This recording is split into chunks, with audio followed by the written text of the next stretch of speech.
Acts chapter 22, verse 17, si Paul nag-istorya dere. And it came to pass that when I was come again to Jerusalem, even while I prayed in the temple, I was in a trance. Kana nga pulong in a trance, ki-translate gipunawan. Sabi niyo gipunawan? Gipunawan, in a trance. In a trance means murag natulog pero mata pa o makakita sa pananawan. That's what in a trance means, kind of. It's a little tricky.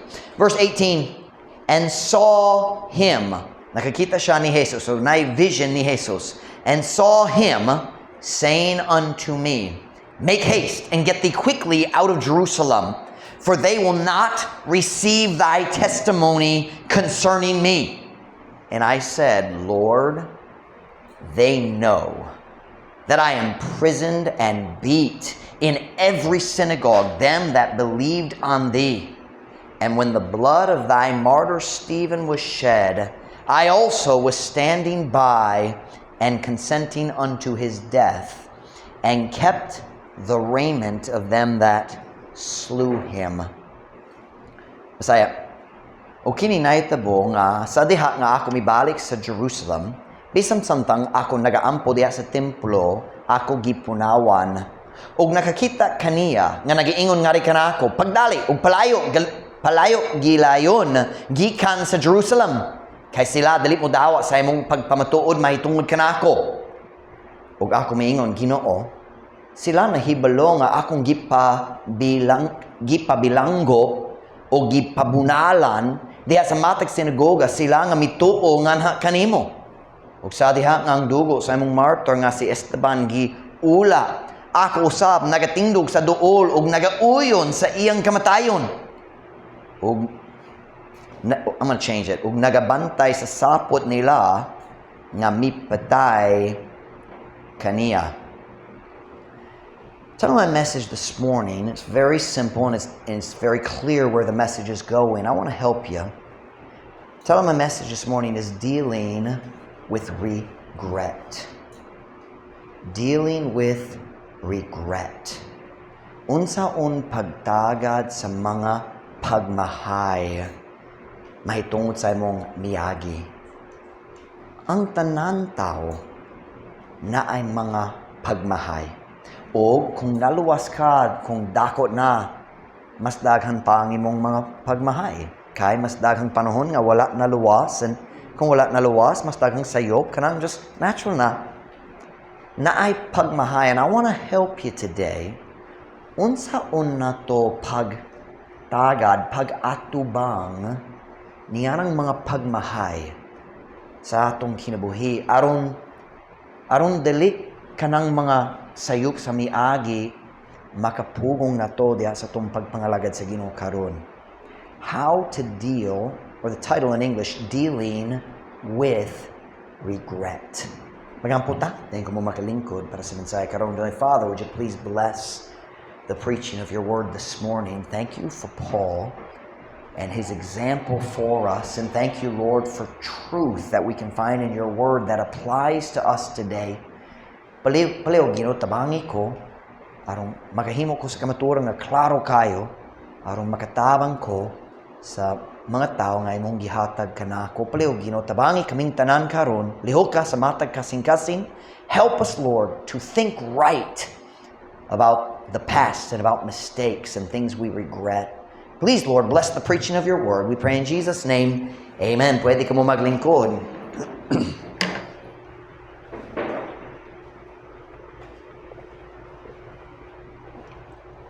Si Paul, the Apostle Paul, murag siyang pinaka-nindot, pinaka-bantugan nga Kristohanon sa tibok Biblia. Si Paul nag-start sa mas daghang church kay ni bisang kinsay laing tao sa Biblia or sukad niya ng panahon. Murag walay tao naglabaw ni Paul diya sa pag-start sa mga church. Paul, we would say in English, he opened more areas to the gospel than probably any other missionary to ever live. Si Paul dala sa mayong balita sa kaluwasan sulod sa daghang area nga wa gyud nakadungog kabay ni Kristo, wala kabalo sa ngalan ni Jesus Kristo. Si Paul ang una nga miabot aron mag-abri sa pultahan aron mas daghang tao mo anhi og mas daghang tao maluwas. Murag mas daghang tao anaa sa langit karon og moabot pa sa langit so umaabot tungod sa paningkamot ni Paul. Kay ni bisang kinsay laing tao sa kalibutan. Now you listen to me very carefully. Si Paul namatay 2,000 years may labay. Pero ang bunga sa iyang paningkamot ana pa hangtod karon. Si Paul ang nagdala sa mayong balita sa kaluwasan ngadto sa Europe. Ganahan siya mo ato sa Asia ng balang espiritu nagyon ayaw. Dayon na vision ato na ka na tao nagtindog nagsulti tabangi kami dari sa Macedonia, that's Greece today. Og ni ato siya dito sa Macedonia, naggamit pud sila sa lingwahe sa Greek dito, even though it technically wasn't part of Greece at the time, it was its own separate issue, but Greek gyapon sila.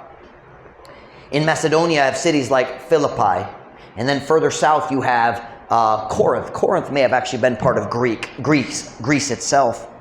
Pero si Paul ang nagdala sa mayong balita sa kaluwasan ngadto sa Europe.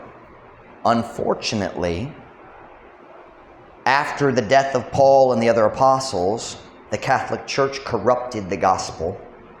Ang daghang church niya ng panahon na naghiusa ngadto sa Roman Empire and created the Roman Catholic Church, and they became a state church under the leadership of the human emperor and not under the leadership of Jesus Christ.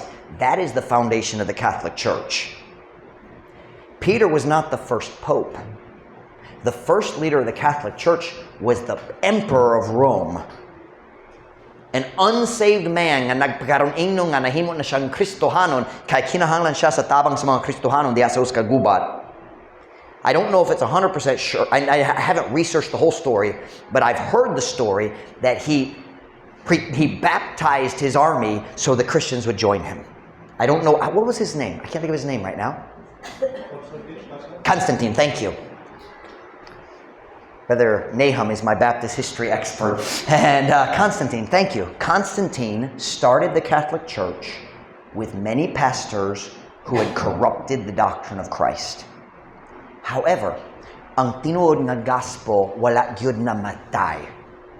Diya sa tibok history gikan sa panon ni Kristo hangtod karon, kanunay na ay mga tao nga nagatuo sa mga kita nagatuo karon. When Joseph Smith started his false church, the Mormon Church, he called it the Church of Jesus Christ of Latter-day Saints, and here's what he taught. Ang tinuod doktrina ni Jesus nawala more than 1,800 years. Wala na. Pero ako ang modala ko sa tinuod nga doktrina, and we're going to have the true doctrine that Jesus had at the beginning. That's not true. The doctrine of Jesus was carried through every time period. Kanunay na ay pipila nga nagatuo gyapon sa doktrina nga kita nagatuo karon. God always has a remnant. Throughout history, they weren't always called Baptists. The Anabaptists, they were called that, I think, in England, I believe. But there are other groups, the Waldensians, ug uban pa, pareho sila sa doktrina sa ato karon. There were always people who believed what we believe. Bisan gi-persecute sila, gilutos sa Catholic Church throughout the Dark Ages and the Inquisitions and all the horrible things na nahitabo. The gospel eventually came to England, and then it was carried from England to the New World, America, gitawag ang bagong kalibutan. Kaya gi-discovered ni Christopher Columbus in 1492. And from England, and then later, after the King James Bible was translated, England began what we call today modern missions. William Carey, siyang unang missionary na gikan sa England, miato siya sa India. And then human niya daghang panglain, miato sa lain-lain lugar. And then America started sending missionaries. Ang unang missionary gikan sa US, si Adoniram Judson, miato siya. Nagsula siya mga sa India, pero gibawa, so miato siya sa Burma. But listen to me today. Ako ug kamo. Murag kitang tanan maong bunga sa paningkamo sa kinabuhi ni Paul. What Christian has God used more than Paul? Wala. Gigamit siya sa Diyos murag labaw ni bisang kinsay lain magwali sa tibok history sa kalibutan. However, bisan pa niya na bisang gigamit si Paul sa dakong bantugan nga paagi, kining nindot bantugan nga tao sa Diyos nagapasan sa dakong pagmahay diha sa iyang kinabuhi. Grabe kayo ang lulan, ang kabugaton sa pagmahay nga iyang gipasan sa iyang abaga. Sa wala pa si Saul naluwas, sa wala pa si Paul naluwas, kitawag siya Saul of Tarsus. Ug siya ang kaaway, ang dakong kaaway ni Jesus Kristo ug sa tanan tawo nga nagatuo kaniya. Sa adihang si Saul padulong sa Damascus aron magdakop sa mga Kristohano ug magdala kanila ngadto sa Jerusalem aron silutan. Samtang nagbiyahe siya, si Kristo nagtungha, nag-appear ngadto kaniya in a bright light from heaven, and Jesus asked the question, Saul, Saul, why persecutest thou me?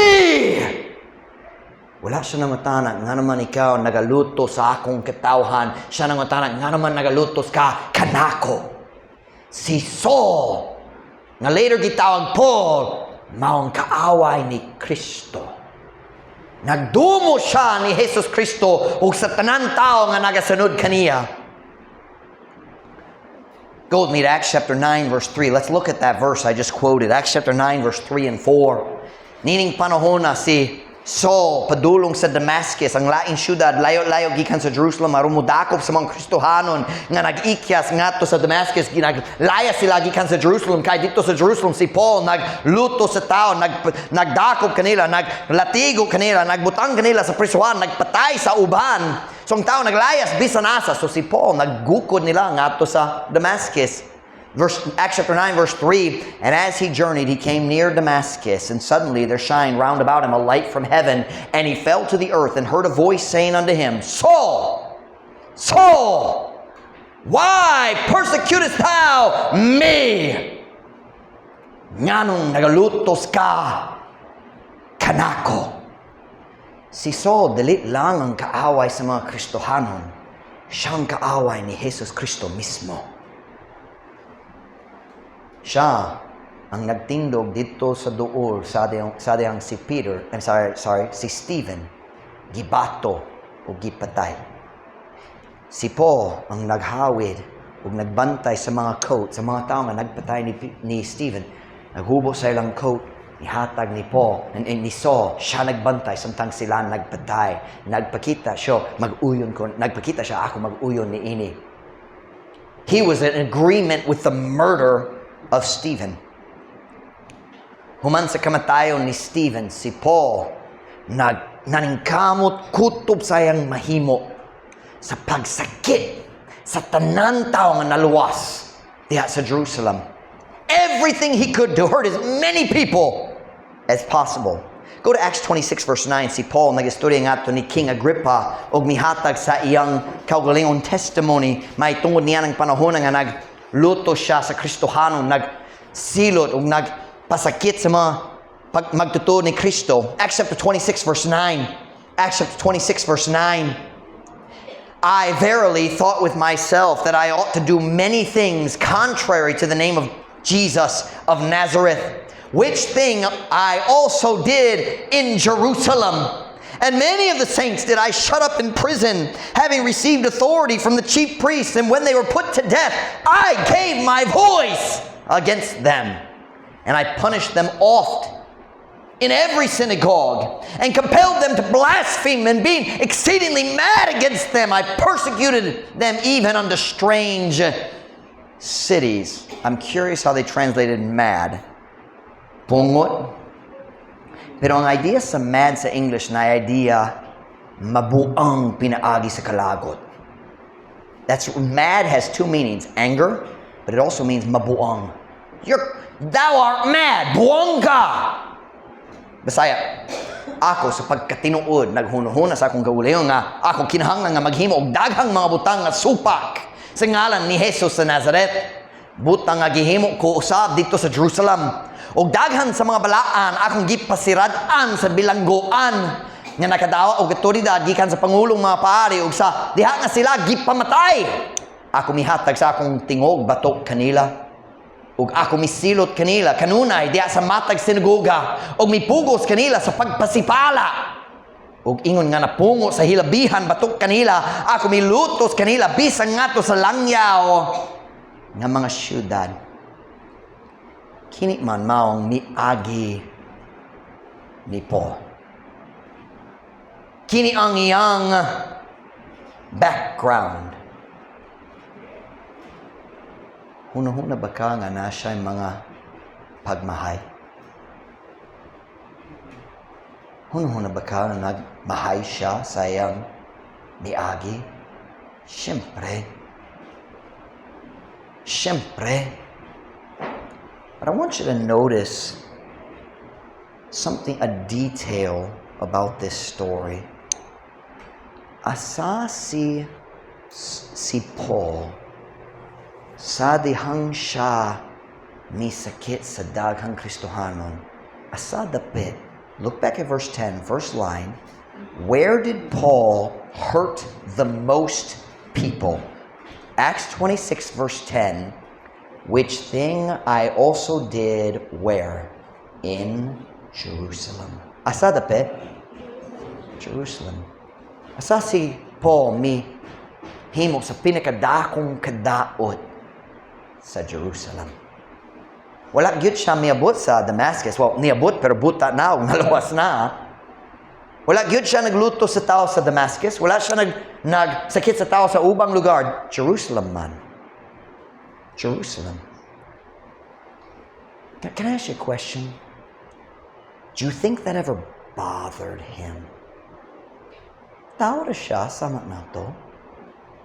Bisa ng pinakanindo, pinakaligon nga Kristohanon, tao ra gyapon. Huno-huna ba ka nga usahay na bother siya, na hassle sa iyang kalag, kabahin sa iyang gibuha, sa wala pa siya naluwas? Let's go back to our text verse in Acts 22. Now this story Paul is here telling his story. It wasn't happening right then. Wala na hitabo sa Acts 22. Nahitabo dugay na, pero naghiskot siya pag-usap sa iyang kaugalingon testimony, kabayan sa kaluwasan o sa sinugdanan sa iyang pagsunod sa Ginoo. Acts 22 verse 18. And saw him, nakikita ni Jesus, and saw him saying unto me, make haste, and get thee quickly out of Jerusalem, for they will not receive thy testimony concerning me. Ug nakakita kaniya nga si Kristo, nga nakakita kaniya nga nagiingon nga rin kanako, pagdali, ug palayo, gilayon, gikan sa Jerusalem, kay sila, dili mo daw sa imong pagpamatuod, mahitungod kanako. Like I said, si Paul diri naghatag sa iyang testimony. Now, he's actually standing on the steps of the palace. Bago pa siya gidako kay dito sa templo, daghang kagubot. Pero nagtindog siya og nagwali ngadto sa dakong grupo kabahin sa iyang miagi. Pero nagistorya siya, kabahin sa unang panahon nga mibalik siya sa Jerusalem hugman sa iyang kaluwasan. I used to think this was talking about right before he got arrested, but it's not. Kay siya naghiskot sa kaluwasan diya sa road to Damascus. Dayon si Ananias naghikap sa iyang mata o makakita siya pag-usab diya sa Damascus. Dayon nibalik siya sa Jerusalem. Kini gihiskot niya dere ang unang panahon mibalik siya sa Jerusalem human sa iyang kaluwasan. ug samtang siya na dito sa Jerusalem, bago pa nagkaila sa mga disciples, kaysa sinugdanan niabot siya dito, ang mga disciples, wala nagsalig kaniya. Si Barnabas man ang nagkuha niya, nagdala kaniya nga sa mga apostles, nagatuo siya, naluwas na, tinuod yun ni, dali peke, wala siya nag-uwat ninyo, wala naglimbong. Dayon, niya nga panahon, nagaampo siya. Direra, makita na to kining nga detalye. Only here do we see these details of the story. Nowhere else does the Bible tell us. Samtang siya na dito sa Jerusalem, nagaampo siya sa templo, o si Kristo mitungha, nga to kaniya, o misulti, hawa ka. Ang mga tao dali maminaw ni mo. O tanawa ang verse 19, tanawa ang iyang tubag diretso. And I said, Lord, we could put the word but in front of it, kaya nakiglari siya. But Lord, that's what we say. And I said, Lord, they know that I am imprisoned and beat in every synagogue them that believed on thee. And when the blood of thy martyr Stephen was shed, I also was standing by and consenting unto his death, and kept the raiment of them that slew him. Ug ako miingon, Ginoo, sila nahibalo. Ga akong gipabilanggo o gipabunalan diya sa matag sinagoga sila nga mitungan ang kanimo. Ug sa diha nga ang dugo sa imong martyr nga si Esteban giula, ako usab nagatindog sa duol ug nagauyon sa iyang kamatayon ug nagabantay sa sapot nila nga mipatay kaniya. Ang Diyos, si Jesus, may duol ni Paul, nagyang, hawat na! Ang mga tao sa Jerusalem, dali maminaw ni mo! Dayon si Paul, sa verse 19 o 20, nakiglali siya sa Ginoo. Siya mihatag dali sa mga raso na dali siya ganahan mo biya sa Jerusalem. There was something in Paul's heart that really wanted to preach in Jerusalem, and we see it through his whole ministry. Ganahan gayud siya nga muwali sa mga tao sa Jerusalem. And I think verse 19 and 20 here show us the reason. Asa si Paul naghimo sa pinakadakong kadaot sa Jerusalem. Asa ang lugar sa iyang mga pagmahay sa asa. Ug asa siya ganahan muwali Jerusalem. Para nako, bisan si Paul us kadakong tao sa pagtuo. Para nako, ang iyang mga pagmahay wala gayud na hanaw. Nagmahay gihapon siya. Here's what I believe. I believe in Paul's heart there was a desire, listen to the statement, ganahan siya, English una, he wanted to make up for the damage he had caused at Jerusalem. Ganahan siya magtapal niya ng kadaot nga iyang gihimo pinaagi sa iyang mga decision dito sa Jerusalem. Klaro ba ka na nagtapal? Make up? Pero tanang verse 21, unsay tubag sa Ginoo sa verse 21. And he, Jesus, he said unto me, depart, for I will send thee far hence unto the Gentiles. Ug siya miingon nga rin kanako, biya! Kay ako mo padala kanimo sa halayo gikan dinhi ngadto sa mga hentel. Ang tubag sa Dios ngadto ni Paul simple kayo. Paul, kabalo ko na kay tinguha nga maghimo sa diferensya, maghimo sa kaliinan diri sa Jerusalem. Pero kanadali ang akong tawag sa imong kinabuhi. Paul, I didn't call you to preach at Jerusalem. I called you to preach to the Gentiles. Now, I will say this. It is possible that I'm wrong about Paul. I don't think so. Pero mahimo nga, nasayop ko sa akong hunuhuna, kabay ni Paul, ni ini nga area. Pero para na ako, na siya'y tinguha na mutapal sa iyang mga sayop na gihimo diha sa Jerusalem. And I don't think, para na ako, wala gayud siya miikyas niya na tinguha. Hangtod sa katapusan sa iyang kinabuhi, or sa katapusan sa story niya diya sa Acts, we see that desire. Diha sa sinugdanan sa iyang ministry, ang Diyos na ngayon, pahawa, gikan sa Jerusalem, and God never commanded him to go back. Ang Diyos, what gyud misugot ni Paul nga mobalik sa Jerusalem. Pero, daghang tuig milabay, ug sa kalit lang, si Paul, sa iyang kaugalingong nagdesisyon, ako mobalik sa Jerusalem. Walay sugo sa Ginoo, siya lang. Let me show it to you. Go to Acts chapter 19 and verse 20.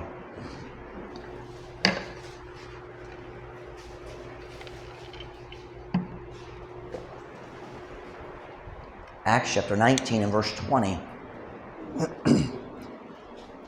So, mightily grew the word of God and prevailed. Sa ingon, kakusgano nga mitubo ang pulong sa Diyos og midaog, or pwede mibuntog. Nining nga panahon sa story, si Paul nagalagad sa Ginoo diha sa Ephesus. O dako gyud ang pagtubo sa pagkakristohanon diha sa Ephesus. The Bible says, while he was at Ephesus, all Asia heard the gospel. Not Asia sa atong maps karon, pero dakong nga area.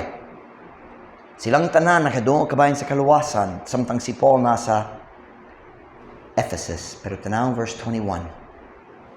After these things were ended, Paul purposed in the Spirit, when he had passed through Macedonia and Achaia, to go to Jerusalem, saying, after I've been there, I must also see Rome. Human, natapos kining mga butanga, si Pablo naglaraw diha sa Espiritu. Sa diha na siya nakaagi na laho sa Macedonia ug Achaia sa pag-adto sa Jerusalem nga nagaingon, human ako makaadto dito, ako kinahanglan usab nga motan-aw sa Roma. Look very carefully at the word spirit in the English. Tanaw unang S, dako o gamay. Dako o gamay. Kang kinsang espiritu ni iyang kaugalingon. Si Paul nagdesisyon sulod sa iyang kaugalingon, kining panahon, makabalik na ko sa Jerusalem. You say, well, Pastor Mike, how do you know he wasn't following the leadership of the Holy Spirit? Look at Acts chapter 21. Unsa na to paghibalo nga wala ang Ginoo wala nagsugo niya, wala siya nagsunod sa paggiya sa Balang Espiritu. Look at Acts 21 verse 4. Acts 21 verse 4. Kunanas, amen? And finding disciples, we tarried there 7 days, who said to Paul through the Spirit, capital S, that he should not go up to Jerusalem. O sa nakakita og mga tinun-an, kami mipabiling dito sa pito ka adlaw. Kinsa miingon nga to ni Pablo, pinaagi sa Espiritu na siya gayud dili motunga sa Jerusalem. Kining tawhana gigiyahan sa Balang Espiritu ug unsay ang gisulti, ayaw pagtungas ngadto sa Jerusalem. Paul decided in his own spirit, kining mga tao nagistorya pinaagi sa Balaang Espiritu, pero wala siya naminaw. Skip down to verse 10. Na I warn him, na po, look at verse 10. Mag-English lang ta, kay 5 verses ni. And as we tarried there many days, there came down from Judea a certain prophet named Agabus. And when he was come unto us, he took Paul's girdle and bound his hands and feet and said, Thus saith the Holy Ghost, so shall the Jews at Jerusalem bind the man that owneth this girdle, and shall deliver him into the hands of the Gentiles. And when we had heard these things, both we and they of that place besought him not to go up to Jerusalem. Then Paul answered, What mean ye to weep and to break mine heart? For I am ready not to be bound only, but also to die at Jerusalem. At Jerusalem! For the name of the Lord Jesus. And when he would not be persuaded, we ceased, saying, The will of the Lord be done. Unta ang kababuton sa Diyos buhaton. Pero nako'y balita para nimo, ang kabubuton sa Diyos wala gihimo. Kaya nagpadayon siya nga sa Jerusalem. Paul wanted to go to Jerusalem, and look what he said. I'm ready to die where? At Jerusalem. It sounds so spiritual, except he was going against God's will. It just seems to me, para na ako, human sa daghang tuig nagalagad sa Ginoo. Daghang tao na luwas, daghang churches ni gisugod na. Nagihapon us katinguha diha ni Paul na magtapan sa iyang gibuha diha sa Jerusalem. Now, I said earlier, na chance na nasayop ko sa akong paghukam ni Paul. Kay, I'm talking about what's in his heart, and that's hard to see. May pipila ka verses makitaan na to, but I'm judging Paul, but I could be wrong, but I don't think so. And I'll tell you why. Kaya nakakita ko sa mga Kristohanong karon nga maglasod sa manyana. Paul was a great Christian. Siya ang bantugan na Kristohano. Nindo nga panag-ingnan alang na to. Gigama sa Diyos sa pagsulat sa daghang nindo nga buok sa Biblia. Romans, 1st and 2nd Corinthians, Galatians, Ephesians, Philippians, Colossians, 1st and 2nd Thessalonians, 1st and 2nd Timothy, Titus, Philemon, basin Hebrews, wala tagabalo. Daghan! Pero para na ako, hangtod ni ini nga bahin sa story, si Paul napay tinguha nga motapal sa kadaot nga yang gihimo diha sa Jerusalem. Listen now, think with me for a minute. After all he had done for God, listen to me, human sa tanan niyang gihimo alang sa Ginoo, he still had a desire to make up for it. Do you know what that tells me? Human sa tanan niyang gihimo, wala siya nagbati nga ang iyang gihimo paigo. Now you listen to me very, very carefully this morning. Let me teach you a very important truth. Importante kayo nga kamatuod ang kabayan sa pagsunod sa Ginoo. If you are serving God, and trying to make up for your past mistakes, you will never feel like you have done enough. Kung ikaw nagasulay karon nga motapal sa imong miaging mga sayop, dili gayud ka magbati nga imong gibuha paigot na. Let me give you 2 reasons why. Number 1, go to Romans chapter 5. Even if what I'm saying about Paul is not 100% correct, the truth in Romans 5 and John 21 is still true. Romans chapter 5 and verse number 20. Moreover, the law entered that the offense might abound.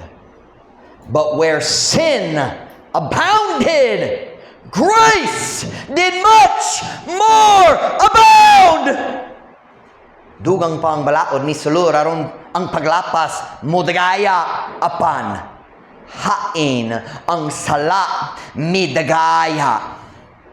Pwede ba tamo sulti nga midagaya ang sala ni Saul sa wala pa siya naluwas? Pwede ba? Midagaya yo daghan. Hain ang sala, midagaya, ang grasya, mas labaw pa nga midagaya. Truth Baptist Church, look right here at me. Kini nga feeling of, kinahanglan kong mutapal sa akong miaging sayo, paminaw. Ang grasya sa Diyos, dili man ang atong mga buhat, mao ang mutapal sa atong mga sayop. That's why, kung ikaw magsulay mo, tapal mo, lagad ko sa Ginoo aron mag-feel ko nga nagtapal ko sa akong miaging sayop, di gyud ka mag-feel nga paigon na, kang grasya man ang mutapal, dali atong buhat. Nainom ba mo sa story ni Peter? Naglimot siya ni Kristo ikatulo. Nainom ba? Huna-huna ba ka nga na siya yung mga pagmahay? Mao ba? Go with me to John chapter number 21. Nahigog makunin nga story sa din si Peter. Dako kayo ang iyang kapakyasan. Kinudik yun ko mulimod kanimo. Dayon diha sa panahon nga si Kristo gidakop na. Wa ko kailan niya. Kinsa siya? Ginoong Jesus Kristo. Wa? Kinsa siya? Wa ko kailan niya. John chapter 21 verse 15. Human sa pagkabanhaw ni Kristo, siya may balik nga to kanila. Si Peter, nag-backslide labaw pa, may balik sa pagpangista, may biya sa kapabuton sa Diyos. He said, dalit na ko magwali, mangistar ako, managa na! Si Kristo ni abot, ug unsa ang gisulti ni Peter. So when they had dined, Jesus saith to Simon, Simon, son of Jonas, lovest thou me more than these? Paminaw, wala siya nagsulti. Peter, nagmahay ba ka sa imong gibuhat? Iyang gisulti, do you love me? Do you love me? Let's read it again. So when they had dined, Jesus saith to Simon Peter, Simon, son of Jonas, lovest thou me more than these? He saith unto him, Yea, Lord, thou knowest that I love thee. He saith unto him, Feed my lambs. Unsa bang pagkaon sa mga nating karnero? Pagpangalagat sa Ginoo na. Teach my word, serve me. I told you, I said, kung ikaw nagasula nga mo tapal sa imong miaging mga sayop, dili kayud ka magbati nga imong gibuha paigo na. Kaya nga naman, number 1, ang grasya sa Diyos, mao ang mutapal, dili ang atong buhat. Number 2, dili ta mo lagad sa Diyos, aron mutapal sa atong mga sayop. Moalagad ta sa Diyos tungod sa atong gugma, alang kaniya. Truth Baptist Church, listen to me. Dili ta moalagad aron mutapal. Moalagad ta tungod na higugma ta kaniya nga mihatag kanato og grasya. Ang grasya ang mutapal. Where sin abounded, grace did much more abound. Paigot na ang iyang grasya. Undang niyang pagkabalaka kabayan sa imong miagi. Di ka kinahanglan mo tapal niya na. Kinahanglan ka mo lagad kaniya karon. We serve because we love Him, because He gave us grace. Ug ang iyang grasya paigot na. May I say, basin ang uban na to karon. Kinahanglan magadya sa atong hunong-huna kabayan sa pagpangalagad sa Ginoo. Kita mo lagad tungod sa atong gugma. Dili aron mo tapal sa atong miaging sayop. Ang miagi iya kaniya, dili kanimo. Ang imwa mao ang panahon karon. So I ask ya, iya bang gihatag kanimo ang grasya? Do you love Him for it? Nahigugma ba ka kaniya? Listen now. Stop comparing your service today to your mistakes in the past. They're not connected. Ang imong pagpangalagad karon walay lahabot sa mga sayop sa miagi, kana ang iya kaniya. We serve because we love Him, not to somehow balance the mistakes we made. Do you love Him? If you serve Him because you love Him, magpadayon ka.